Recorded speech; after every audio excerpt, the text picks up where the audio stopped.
बात करेंगे क्लास 9 की जियोग्राफी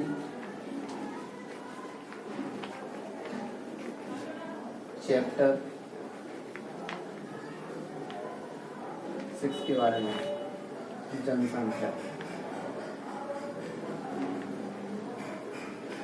जनसंख्या क्या होती है? समाज व अर्थव्यवस्था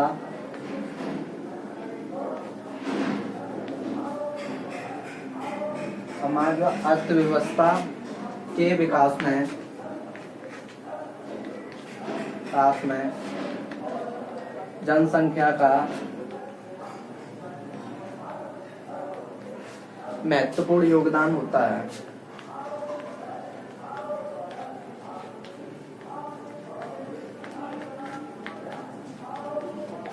ठीक है, महत्वपूर्ण योगदान होता है। अब हम जनसंख्या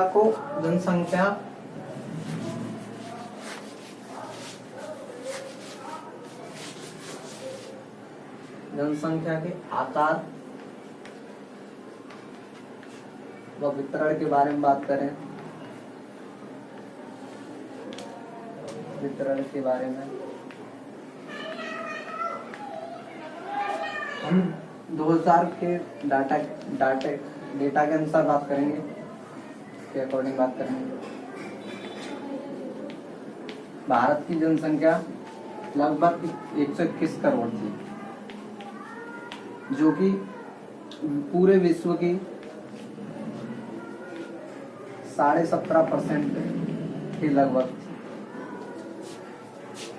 121 करोड़ की जनसंख्या थी, जो कि विश्व की 17.5% थी।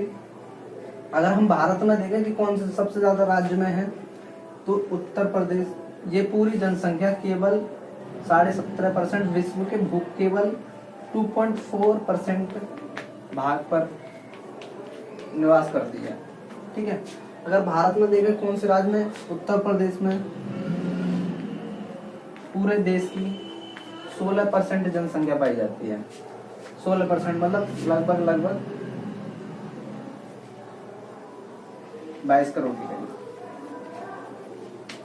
ठीक, तो अगर हम घनत्व के अनुसार देखें कि किस राज्य में सबसे ज्यादा घनत्व पाया जाता है और किस राज्य में सबसे कम घनत्व। बिहार में घनत्व के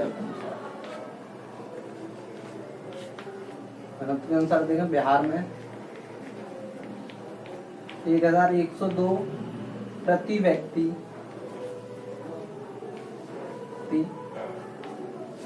किलोमीटर का घनत्व पाया जाता है। ठीक है, वहीं हम अरुणाचल प्रदेश में देखें,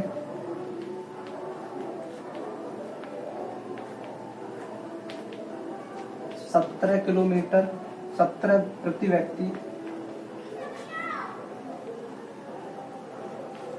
17 व्यक्ति प्रति किलोमीटर का घनत्व पाया जाता है। ठीक,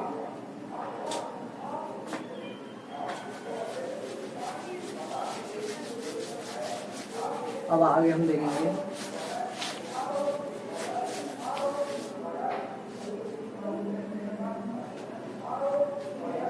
जनसंख्या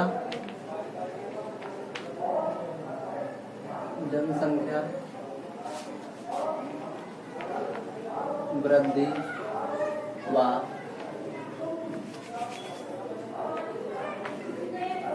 जनसंख्या परिवर्तन। जनसंख्या वृद्धि व जनसंख्या परिवर्तन किसी विशेष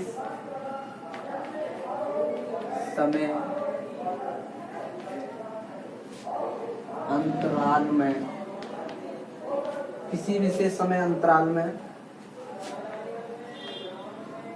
जनसंख्या वृद्धि को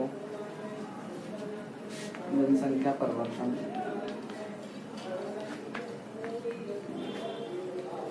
कहते हैं।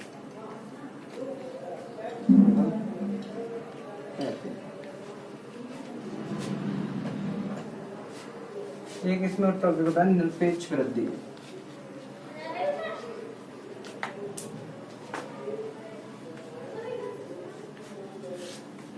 निरपेक्ष वृद्धि क्या होती है कि बाद वाली जनसंख्या में से पहले वाली जनसंख्या को घटाया जाए तो निरपेक्ष वृद्धि निकल जाती है। बाद वाली संख्या में से पहले वाली जनसंख्या, जैसे 2011 में से 2001 की जनसंख्या को हटाया जाए तो निरपेक्ष वृद्धि निकल आती है। ठीक है, अब आगे बात करेंगे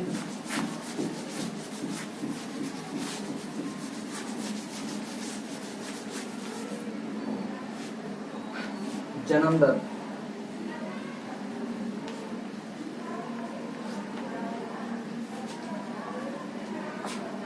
प्रत्येक वर्ष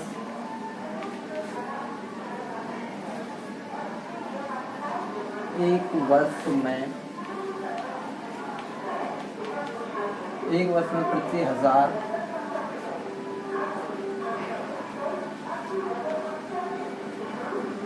व्यक्तियों में से जितने बच्चे जीवित रह जाते हैं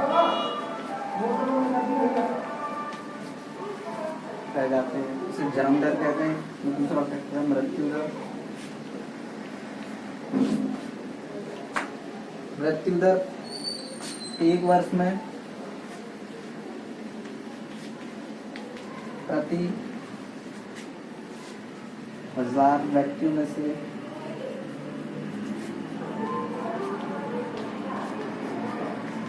जितने व्यक्तियों की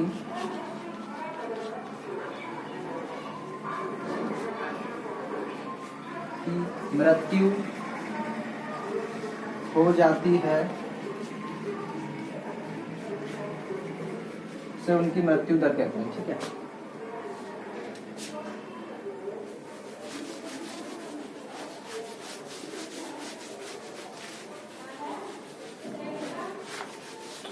हमारे इंडिया में मृत्यु दर कम होने के कारण जनसंख्या वृद्धि अधिक हो रही है। ठीक है, तीसरा फैक्टर होता है प्रवास।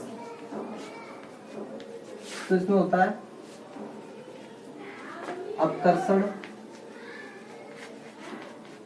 और अधिकर्षण।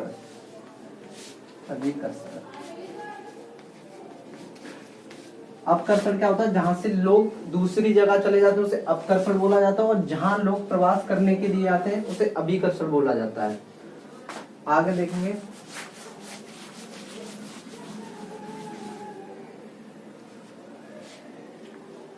लिंगानुपात।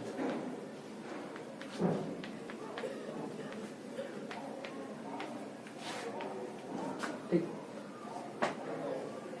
लिंगानुपात प्रति 1000 पुरुषों पर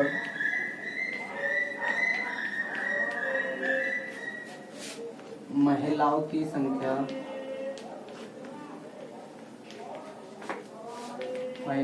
संख्या लिंगानुपात कहलाती है। ठीक है, अगला टॉपिक साक्षरता दर। साक्षरता दर किसी भी क्षेत्र में 7 वर्ष से ऊपर का व्यक्ति जो अपनी मातृभाषा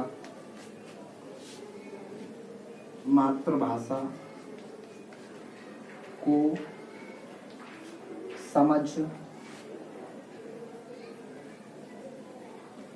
समझ सके,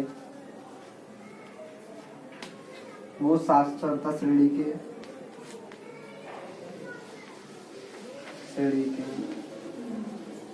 दायरे में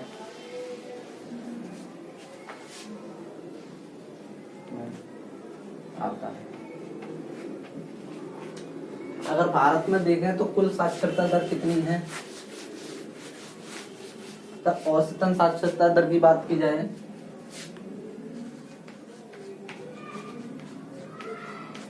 लगभग 74% साक्षरता दर है। और केवल एकल पुरुषों की बात की जाए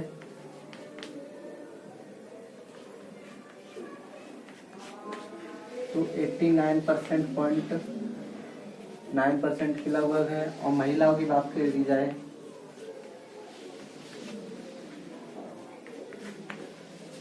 तो वो है 64% 60 लगभग अप्रोक्सीमेटली। ठीक है। अगर किस राज्य में सबसे ज्यादा साक्षरता दर सबसे ज्यादा है तो वो राज्य है केरल।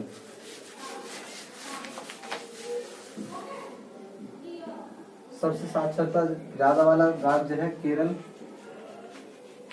और सबसे कम बिहार।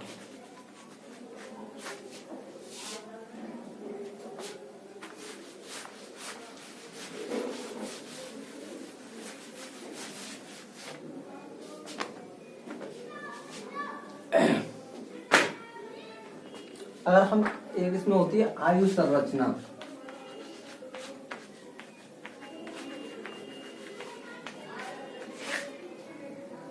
जीरो से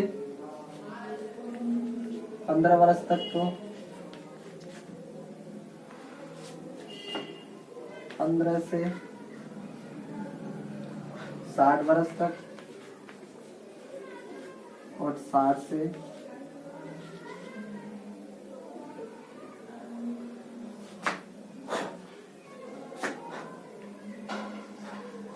60 से ऊपर।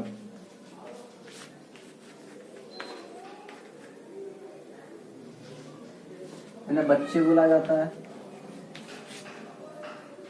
इन्हें वयस्क बोला जाता है और इन्हें वृद्ध बोला जाता है। ठीक है, वृद्ध बोला जाता है। 0 से 15 वाले बच्चे, 15 से 60 वाले वयस्क और 60 से ऊपर वृद्ध बोले जाते हैं।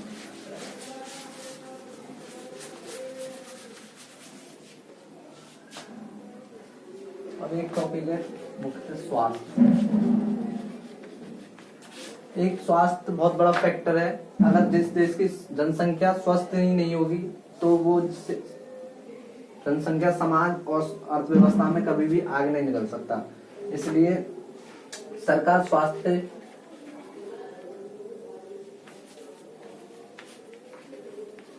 स्वास्थ्य ध्यान देती है। ठीक है। पहले मृत्यु दर अब 1000 पे पर 30 से कम आ चुकी है। ये केवल स्वास्थ्य के कारण संभव हुआ है। आगे देखेंगे राष्ट्रीय जनसंख्या नीति।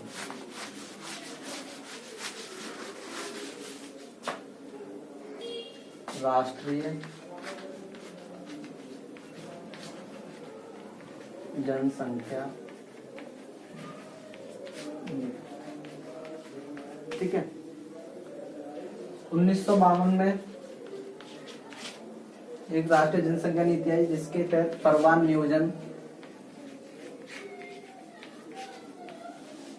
नियोजन को बताया गया। फिर 2000 में राष्ट्रीय जनसंख्या नीति आई जिसके तहत 14 वर्ष से कम